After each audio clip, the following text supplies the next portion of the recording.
Hello ಎಲ್ಲರಿಗೂ, ನೋಡ್ತಾ ಇದ್ದೀರಲ್ಲ ಎಷ್ಟು ಚೆನ್ನಾಗಾಗಿದೆ ಜಾಂಗೀರು. ಮನೇಲೇ ಸುಲಭವಾಗಿ ಜಾಂಗೀರು ಹೇಗೆ ಮಾಡಿದೆ ಅಂತ ನೋಡೋಣ ಬನ್ನಿ.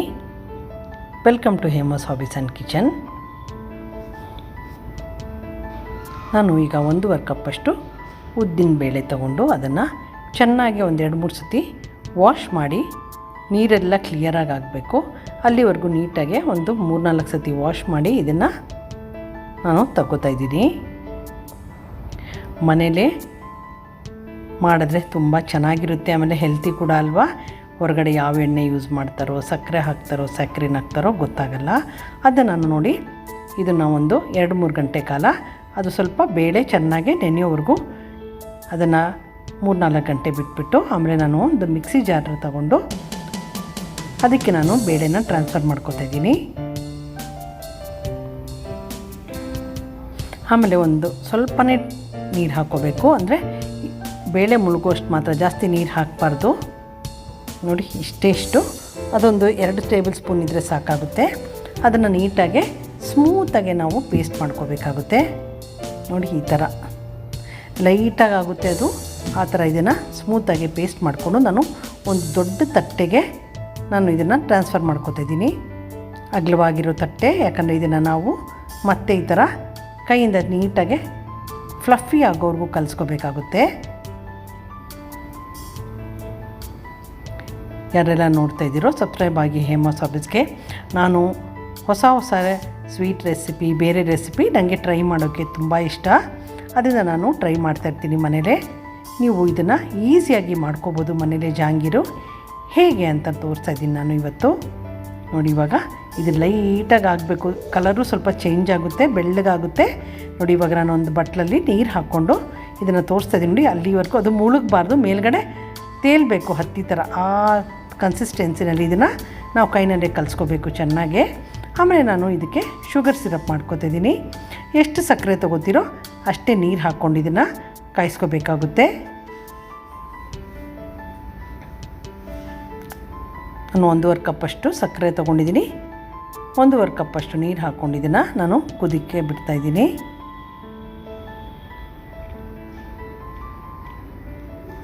ಯಾರೆಲ್ಲ ನೋಡ್ತಾಯಿದ್ರು ನಿಮಗೆ ಇಷ್ಟ ಆಗಿದರೆ ಲೈಕ್ ಮಾಡಿ, ಕಾಮೆಂಟ್ ಮಾಡಿ. ಈ ರೆಸಿಪಿ ಯಾರಿಗಾರು ನಿಮ್ಗೆ ಇಷ್ಟ ಆಗಿದರೆ ಬೇಕಾದವ್ರಿಗೆ ಇದನ್ನು ಶೇರ್ ಮಾಡಿ. ಸುಲಭವಾಗಿ ಮನೇಲೇ ಮಾಡ್ಕೊಳ್ಳೋದು ನಾನು ತೋರಿಸ್ಕೊಳ್ತಾ ಇದ್ದೀನಿ. ಇದು ಕುದಿಯೋಕ್ಕೆ ಬಂದಮೇಲೆ ಏಲಕ್ಕಿ ಪುಡಿ ಮತ್ತು ಸ್ವಲ್ಪ ಯೆಲ್ಲೋ ಫುಡ್ ಕಲರ್ ಹಾಕ್ಕೊಂಡಿದ್ದೀನಿ. ಇದನ್ನು ನೀಟಾಗಿ ಕಲಿಸ್ಕೊಂಡ್ಬಿಟ್ಟು ಇವಾಗ 5 ನಿಮಿಷ ಮೀಡಿಯಮ್ ಊರಿನಲ್ಲಿ ಇದನ್ನು ಕುದಿಸ್ಕೋಬೇಕು. ಇದಕ್ಕೆ ಕುದಿಯೋಕ್ಕೆ ಬಿಡೋಣ. ಅಷ್ಟರಲ್ಲಿ ನಾನು ಇವಾಗ ಉದ್ದಿನ ಹಿಟ್ಟಿದೆಯಲ್ಲ ಅದಕ್ಕೆ ನಾನು 1 ಚಿಟಿಕೆ ಉಪ್ಪು, 2 ಸ್ಪೂನಷ್ಟು ಕಾರ್ನ್ಫ್ಲೋರು, ಸ್ವಲ್ಪ ಫುಡ್ ಕಲರ್ ಮತ್ತು ಬೇಕಿಂಗ್ ಸೋಡಾ, ಒಂದು ಅರ್ಧ ಸ್ಪೂನಷ್ಟು ಬೇಕಿಂಗ್ ಸೋಡಾ ಹಾಕ್ಕೊಂಡು ಅದನ್ನು ನೀಟಾಗಿ ಮತ್ತೆ ಕಲಿಸ್ಕೊತಾ ಇದ್ದೀನಿ. ಯಾರೆಲ್ಲ ಸಬ್ಸ್ಕ್ರೈಬ್ ಆಗದಲ್ಲೇ ನೋಡ್ತಾ ಇದ್ದೀರೋ ಸಬ್ಸ್ಕ್ರೈಬ್ ಆಗಿ ಹೇಮಸ್ ಹಾಬೀಸ್ ಆ್ಯಂಡ್ ಕಿಚನ್ಗೆ. ನಾನು ಕಷ್ಟವಾಗಿರೋದನ್ನು ಮನೇಲೇ ಸುಲಭವಾಗಿ ಸ್ವೀಟ್ ರೆಸಿಪಿ ಆಗಲಿ, ಬೇರೆ ಗ್ರೇವಿ ರೆಸಿಪಿ ಆಗಲಿ ತೋರಿಸ್ತಾ ಇರ್ತೀನಿ. ಸಪೋರ್ಟ್ ಮಾಡಿ, ಸಬ್ಸ್ಕ್ರೈಬ್ ಮಾಡಿ ಹೇಮಸ್ ಹಾಬೀಸ್ಗೆ. ಇವಾಗ ನೋಡಿ ಸುಮ್ಮನೆ ಅಂಟಿರಬೇಕಷ್ಟೇ, ಇದು ಪಾಕ ಏನಾಗೋದು ಬೇಡ. ಇವಾಗ ಅದನ್ನು ಆಫ್ ಮಾಡಿಬಿಟ್ಟು ನಾನು ಇವಾಗ ಮಾಡ್ಕೊಂಡಿರೋ ಉದ್ದಿನಬೇಳೆ ಪೇಸ್ಟನ್ನು ಒಂದು ಪೈಪಿಂಗ್ ಬ್ಯಾಗ್ಗೆ ಟ್ರಾನ್ಸ್ಫರ್ ಮಾಡ್ಕೊಳ್ತಾಯಿದ್ದೀನಿ. ನೀವು ಬೇಕಾದರೆ ಹಾಲಿನ ಕವರಲ್ಲೂ ಇದೇ ಥರ ಮಾಡ್ಕೋಬೋದು. ನಾನು ಡಬಲ್ ಲೇಯರ್ ಹಾಕ್ಕೊಂಡಿದ್ದೀನಿ, ಯಾಕಂದರೆ ಒಡಿಬಾರ್ದು ಅಂತ. ಯಾಕಂದರೆ ಪ್ರೆಸ್ ಮಾಡ್ತೀವಲ್ಲ ಇವಾಗ ಇದನ್ನು ಕ್ಲೀನಾಗೆ ಮೇಲ್ಗಡೆ ಕವರ್ ಮಾಡಿಕೊಂಡು ನೋಡಿ ಈ ಥರ ಪ್ರೆಸ್ ಮಾಡ್ಕೊಂಬನ್ನಿ. ನೋಡಿ ಈ ಥರ ಆಗುತ್ತೆ.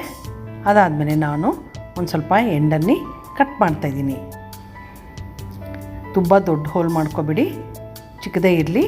ಟ್ರೈ ಮಾಡಿ ನೋಡಿ ಎಷ್ಟು ದಪ್ಪ ಆಗುತ್ತೆ ಅಂತ. ಆಮೇಲೆ ಟ್ರೈ ಮಾಡಿ. ಆಮೇಲೆ ಎಣ್ಣೆನ ನೀವು ಕಡಿಮೆ ಊರಿನಲ್ಲಿ ಇಟ್ಕೋಬೇಕು, ಹೈ ಮಾಡ್ಕೋಬಾರ್ದು. ಕಡಿಮೆ ಊರಿನಲ್ಲಿ ಬಿಸಿ ಮಾಡಿಕೊಂಡು ಆವಾಗ ನಿಮಗೆ ಜಾಂಗೀರು ಈ ಥರ ಹಾಕೋದಕ್ಕೆ ಈಸಿ ಆಗುತ್ತೆ. ನೋಡಿ ಈ ಥರ ಮಾಡ್ಕೊಳ್ಳಿ. ನಾನು ಇದನ್ನು ಫಸ್ಟ್ ಟೈಮ್ ಮಾಡಿದ್ದು ಚೆನ್ನಾಗಾಗಿದ್ದು, ನೆಕ್ಸ್ಟ್ ಟೈಮ್ ಇನ್ನೂ ಚೆನ್ನಾಗೇ ಮಾಡೋದಕ್ಕೆ ಟ್ರೈ ಮಾಡ್ತೀನಿ. ನೋಡಿ ಈ ಥರ ಮಾಡ್ಕೋಬೇಕಾಗುತ್ತೆ. ನಾನೊಂದು ಫಸ್ಟ್ ಬ್ಯಾಚು ನಾನು ಮಾಡ್ಕೊಂಡಿದ್ದೀನಿ. ಎಣ್ಣೆಯಲ್ಲಿ ಮೀಡಿಯಮ್ ಆಗೇ ಇರಬೇಕು, ಜಾಸ್ತಿ ಹೈ ಮಾಡ್ಕೋಬಾರ್ದು. ಇದನ್ನು ನಿಧಾನಕ್ಕೆ ಬೇಯಿಸ್ಕೊಂಡು ಇದನ್ನು ಆವಾಗವಾಗ ಮೇಲೆ ಕೆಳಗಡೆ ತಿರುಗಿಸ್ಕೊಂಡು ಇದನ್ನು ಫ್ರೈ ಮಾಡ್ಕೋಬೇಕು.